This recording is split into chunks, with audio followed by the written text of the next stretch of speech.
I want to welcome you to the Ask Jeff YouTube channel. Here's today's question.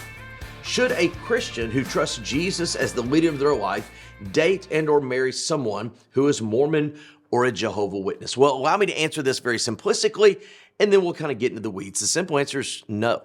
2 Corinthians chapter 6 says that we as believers should not be unequally yoked.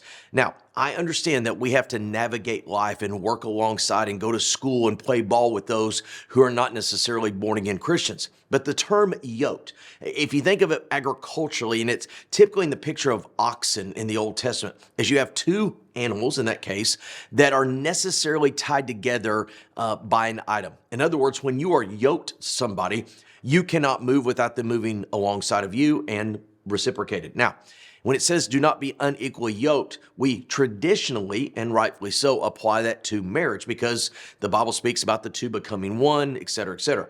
Well, in married life, if the two shall not be unequally yoked, then how can a believer in Jesus get yoked or married to an unbeliever when the two are not compatible and they are not the same? And so one of the things that we struggle with in our culture is what we collectively call missionary dating. Mormons, Jehovah Witnesses, other variety of faiths, atheists, whatever it may be, is, oh, well, in the process of dating or marrying, they will come to faith. Now, the Bible makes a provision. In 1 Corinthians, it talks about if two people are lost and get married and one of them becomes a believer, it says to sanctify them and to stay in the marriage. But the Bible forbids people who are of different faiths from marrying. Just read the Old Testament. The Israelites were not to marry the pagans, the heathens, the Gentiles, etc. So again, I would highly recommend and suggest that no born-again Christian date, get intertwined in, or marry someone who is not of like faith.